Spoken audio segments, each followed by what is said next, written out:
maybe you missed it. Trevor Lawrence, the Clemson quarterback, is toying with the idea of pulling a fast one and not getting on the jet and returning to school for his senior year. Lawrence said it's not out of the question after initially stating in the past that his plan was to go to the NFL. This got many people excited. They were aroused. It was orgasmic. Now Trevor Lawrence is singing a different tune, and as Warner Wolf would say, let's go to the audio tape. Here's what he said. It's tough. I don't know. I mean, we'll just have to see how things unfold. I think there's a lot of factors in that, but honestly, just really playing this year, putting everything I have into it, not really focusing on next year, whether, I leave or stay, whatever. Obviously, I have the option to do either one. Kind of my mindset's been that I'm going to move on, but who knows? There's a lot of things that could happen. So just really focusing on this year, not trying to look ahead, not trying to worry about that. Obviously, I can't control it, and really just trusting that God has a plan for me no matter where that is, no matter where I go, whether that's across the country, whether that's close to home, where I stay another year, no matter what it is, we'll work it out. So I'm not sure. That's a tough one, but we'll see how it all unfolds. Yeah. Keep in mind, that was not a tough question before he realized the Jets were tracking to be the team. And the key part of that, when he said, obviously, I have the option, Trevor Lawrence, to do either one, kind of my mindset has been that I'm going to move on, but who knows? There's a lot of things that could happen. So let us discuss the question, the very notion that Trevor Lawrence is going to strong-arm his way out of playing for the New York Jets. Do you believe it or not believe it? I'm agnostic on this. I'm not a believer, okay? I'm not. I've got the playbook. I've got the Shickinson and Blue Eyes, and we will combine all of these things together now. Number one. So Trevor Lawrence used some weasel terminology. We wrote the book on weasel words. You little weasel! In sports. And when he said we'll have to see how things unfold, a lot of things could happen. Those are weasel phrases. And he also, he played the God card. He was a religious guy and all that. But I think if he plays for the Jets, is that a sign of the devil? Is that what we're getting at? Anyway, listen, Trevor Lawrence, here's my advice. Embrace the suck. Embrace the suck. Are the Jets horrible? Are the Jets disgusting? Do they smell? Yes. Yes. All of that is true. They're morbid. There's no pushback. None. I'm not pushing back at all. No. Every man, woman, and child who knows anything about football knows that that is the stark truth about the Jets. Now, that said, if New York, the green team in New York, gets the number one pick, the advice is to not run away from the burning building, run into the burning building. To me, this is an attitude test. It's always been that way. I felt this way if you've listened in years past to the show, and my position has not changed.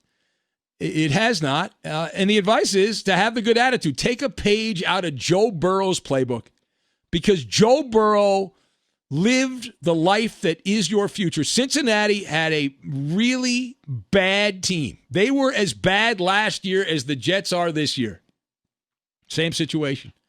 They had a crap coach, young coach, nobody knew anything about, not that impressive. And the forecast was for storm clouds and a hurricane on the horizon. And Joe Burrow could not go back to LSU, that's true, but he could have strong-armed his way out of going to Cincinnati. There were people who wrote columns and wrote things on social media saying that Joe Burrow should not play for the Bengals. He should threaten to sit out. Use his influence, use his power. What did Joe Burrow do? Joe Burrow, he spit a loogie and he rolled up his sleeves. He put his head down, one foot in front of the other, and he went to work. Now, the Bengals, while they've been very good for gamblers, overall, in real football, not gambling, they suck. But Joe Burrow has been a ray of sunshine in the darkness of Cincinnati, and there's every single talent evaluator in the NFL sees Joe Burrow as a big-time stud, even on a crap team. Even with Drek all around him, it's like being inside a porta potty and being the only clean thing in the porta potty when you're the Bengals quarterback. And even in a COVID world where he didn't get to practice all offseason and have the offseason workouts and hang out with his teammates, he is still head and shoulders above the past Bengal quarterbacks, and he's right there equal with the guy the Chargers got, Justin Herbert.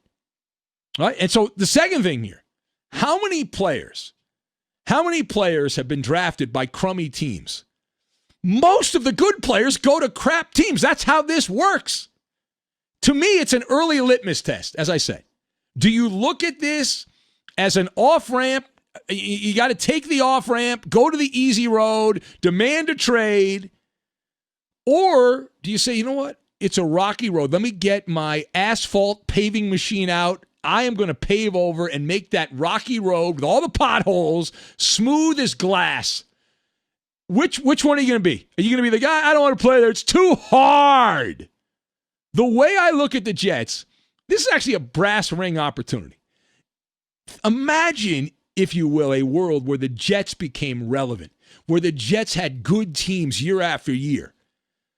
And if you happen to win as the Jets quarterback, Trevor Lawrence, you talk about money, oh my God, he is going to have 1 million conductors on the hype train.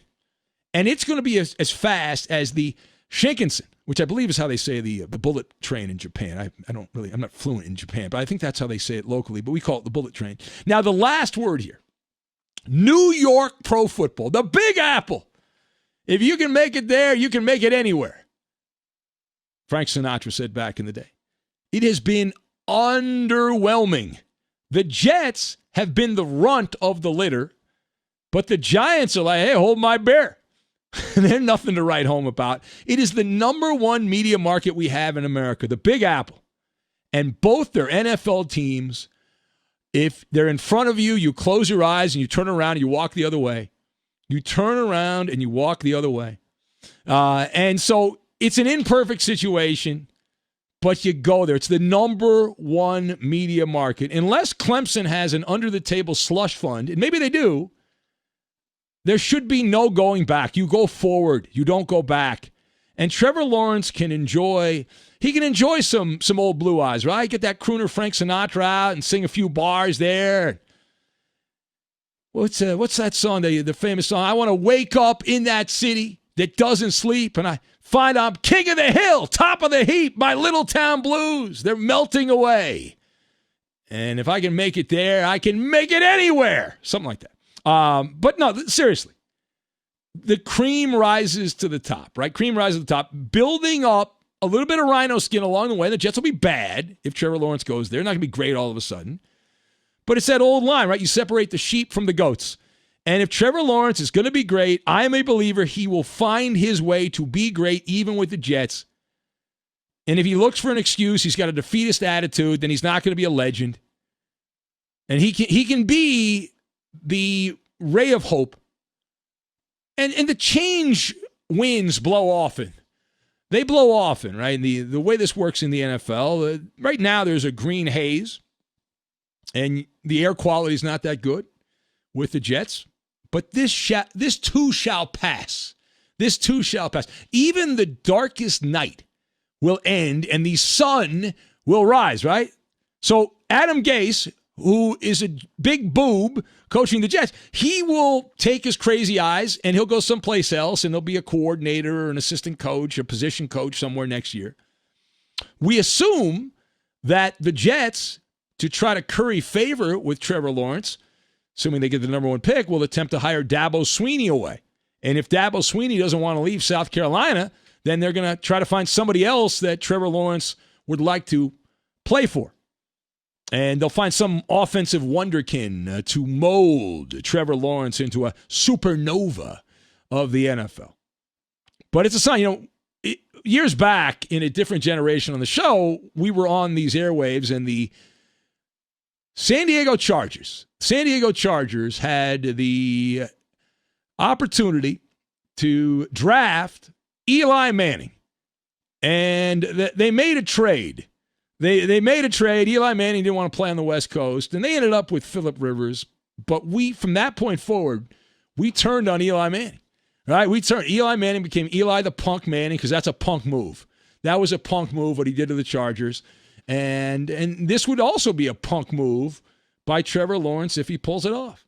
We hope he doesn't. We don't think he will. We think the lure of the New York market will be too much where he'd be like, I can play for the green and then eventually make all the green. I'd be a fool not to do that.